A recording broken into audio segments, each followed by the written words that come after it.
মৃত্যু এমন এক জিনিস যেটা বাবার কাঁধে সন্তানের লাশ উঠায়, দাদার কাঁধে নাতির লাশ উঠায়। এজন্য এখান থেকে পালায়া যাওয়ার কোনো সুযোগ নাই। এই রাস্তাটাকে সুন্দর করার সুযোগ আছে।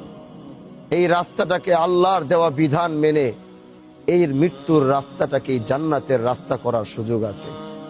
আজকে তাকে কবরে ফেলে আসার পরে আজ তার সন্তান, তার আত্মীয় স্বজন কেউ তাকে রাখতে চাচ্ছে না। এজন্য বাড়ির থেকে নামায় দিছে। যেই ঘর এত মায়া করে বানিয়েছিল, আর সেই ঘরটা তাকে আটকাতে পারে নাই।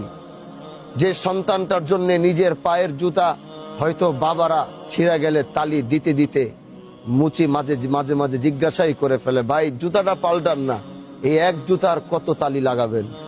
বাবারা সেদিন বলেছিল, জুতার তালি লাগাইতে যে খরচটা, এটা আমি সামর্থ্যের ভিতরে আছে, কিন্তু নতুন জুতা আমি পরবো কেন?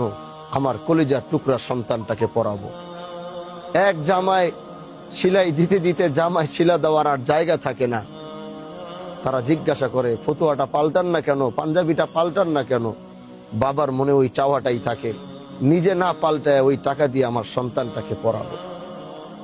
আজ ওই সন্তানরা তাকে মাটির ভিতরে ফেলে আসবে, যার জন্য তার জীবনের 4/3 তিনি খরচ করে ফেলছেন। আজ কোনো সন্তান এরকম পাওয়া যাবে না, বা তার কোনো সন্তান আজ কবরে দাঁড়ায় বলবে না যে আমার বাবার সাথে আমার কবর দাও, আমি এই কবর থেকে উঠবো না। পৃথিবীর এরকম কোন সন্তান আজও জন্মগ্রহণ করে নাই। তার মানে সবাই তারে তাড়াহুড়া করতেছে, আমরাও এখন তাড়াহুড়া করতেছি কোন রকম জানাজার নামাজটা পড়েই তারে গিয়ে খালি মাটির নিচে ফালায়া যার যার জায়গায় সে চলে যাবে।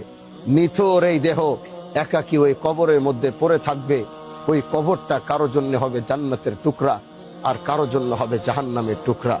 এজন্য ভাই আমার, বাহাদুরি বাদ দাও, সব অহংকার বাদ দিয়ে আজ এই সাদা কাফনের দিকে তাকাও, আর আমার নিজের কাপড়ের দিকে তাকাও। আজ আমি কালো শেরওয়ানি পরে আসছি, আপনি সুন্দর একটা জ্যাকেট লাগাইছেন, কেউ সুন্দর একটা ওয়েস্টকোট লাগাইছেন, কেউ সুন্দর একটা শার্ট লাগাইছেন।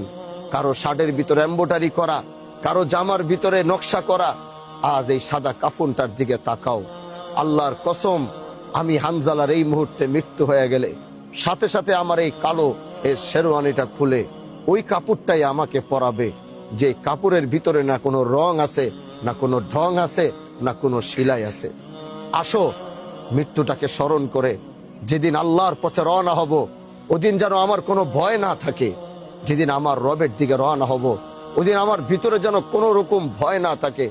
ইয়া আইয়াতুহান নাফসুল মুতমাইন্নাহ ইরজিই ইলা রাব্বিকি রাযিয়াতাম মারজিয়া।